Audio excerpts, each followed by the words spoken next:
प्रभु जीशुख्रीष्ण नाम प्रभु दास भाव आपण मान समस्त मोर आंतरिक शुभेच्छा एवं अभिनंदन जनाए। ये छोट वीडियो माध्यम आपण मान सह कथा हेबाई जीशुख्रीष्ण प्रभु मते से श्रेष्ठ सुजोग देइछन्ति। मु प्रभु स्तुति करुछि। परमेश्वर वाक्य आमको जीवन देउथाए। मनुष्य केवल रुटी रे बंचे नहीं किंतु परमेश्वर मुखर बाहर प्रत्येक जीवंत वाक्य द्वारा बंचे बोली वाक्य कहूँ।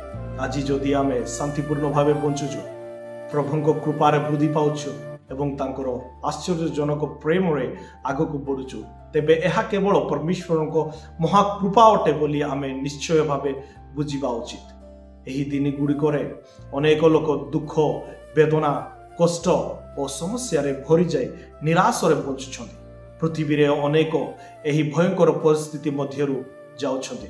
अनेक लोक कहती आम पाई कि आशा अच्छी, आमको ध्यान देवाकू केही अछन्ति कि, आमको सहाय्य करबाकू केही अछन्ति कि बोली विलाप करुछन्ति। किंतु आज परमेश्वर दास भाव में घोषणा करुछि और आपण मानक कहिबाकू चाहे, परमेश्वर आपणक पाखरे जहा अछि सेहितिरु आशीर्वाद करी श्रेष्ठ अनुभव रे परिणत करबाकू इच्छा करती।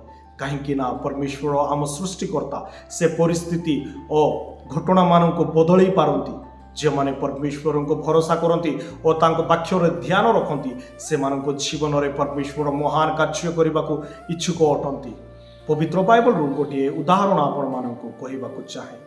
आपण माने जदि नियमित भाव चर्च को जाउथिले बा पवित्र बाइबल पढ़ुथिले, तेबे आपण अब्राहम और लोत नामक व्यक्ति मानक जीवन विषय रे पढ़ी। आदि पुस्तक 13 अध्याय 7 और 8 पद ए प्रकार लिखा जाइए। अब्राहम पशुपालक और लोतंक पशुपाल मान मध्य परस्पर विरोध है।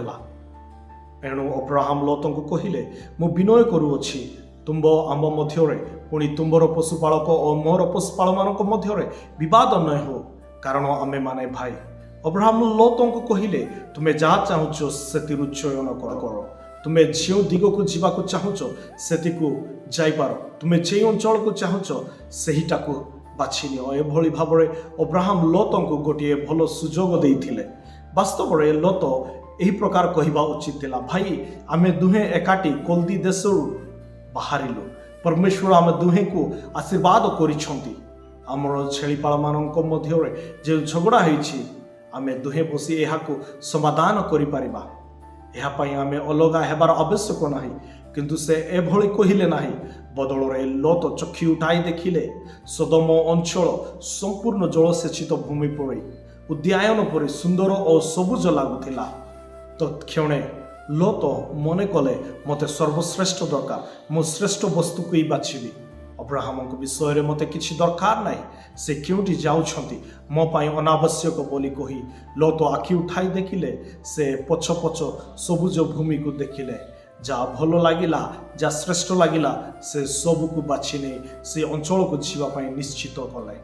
अब्राहम पाखरे जा रहीगला से सबू बंछरा भूमि थिला। लोत जहाँ बाछिले से परि श्रेष्ठ किछि अब्राहम पाखरे रहिला नाही। किंतु घटी सत्य कथा आपण को कहूची।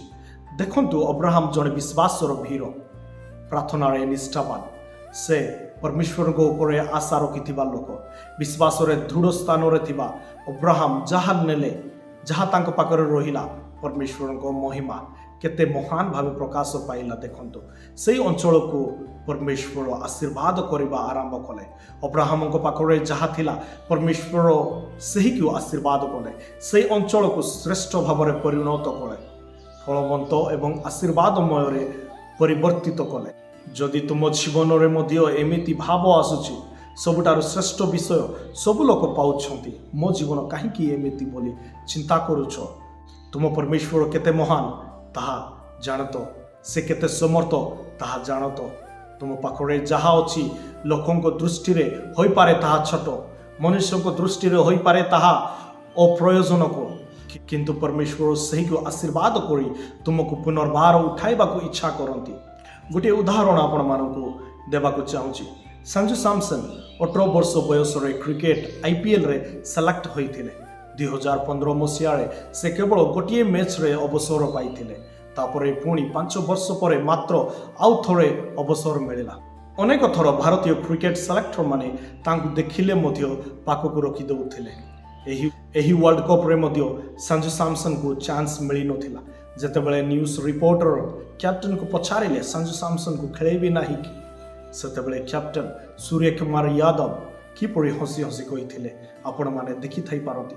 ସେ କହିଲେ, ତାହା ହେଲେ ଆପଣ କହୁଛନ୍ତି ଅଭିଷେକକୁ ବାହାର କରି ସଞ୍ଜୁକୁ ଖେଳାଇବା ପାଇଁ କିମ୍ବା ତିଲକକୁ ବାହାର କରି ସଞ୍ଜୁକୁ ଖେଳାଇବା ପାଇଁ, ଏଭଳି କହି ହସି ହସି ଉତ୍ତର ଦେଇଥିଲେ। କିନ୍ତୁ ଏହି ୱାର୍ଲଡ କପ୍ରେ ୱେଷ୍ଟଇଣ୍ଡିଜ ବିପକ୍ଷରେ ସଞ୍ଜୁ ସାମସନ ଯେପରି ଖେଳିଥିଲେ ସେଟା ଅଦ୍ଭୁତ ଥିଲା। ଫାଇନାଲରେ ମଧ୍ୟ ଅଦ୍ଭୁତ ଭାବେ ଖେଳିଥିଲେ। ଯେଉଁମାନେ ସଞ୍ଜୁ ସାମସନ କାହିଁକି ଖେଳିପାରିବେ ବୋଲି ହସି ହସି କାହାକୁ ବାହାର କରି ସଞ୍ଜୁକୁ ଖେଳାଇବେ ବୋଲି ମଜାକ ଉଡ଼ାଇଥିଲେ, ସେମାନଙ୍କ ସାମ୍ନାରେ ଆଜି ହଜାର ହଜାର ଲୋକଙ୍କ ଆଗରେ ଲକ୍ଷ ଲକ୍ଷ ଦର୍ଶକଙ୍କ ସମ୍ମୁଖରେ ଏହି କ୍ୟାପ୍ଟେନ ସୂର୍ୟା ସଞ୍ଜୁଙ୍କ ସାମ୍ନାରେ ସାଲାମ କରିଛନ୍ତି।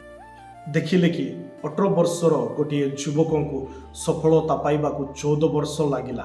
ଆଜି ହୁଏତ ତୁମ ଜୀବନରେ ମଧ୍ୟ ହୋଇପାରେ ତୁମେ ହାରୁଛ, ବିଫଳ ହେଉଛ, ସଫଳତା ଆସିନାହିଁ, କିନ୍ତୁ ଅପେକ୍ଷା କର।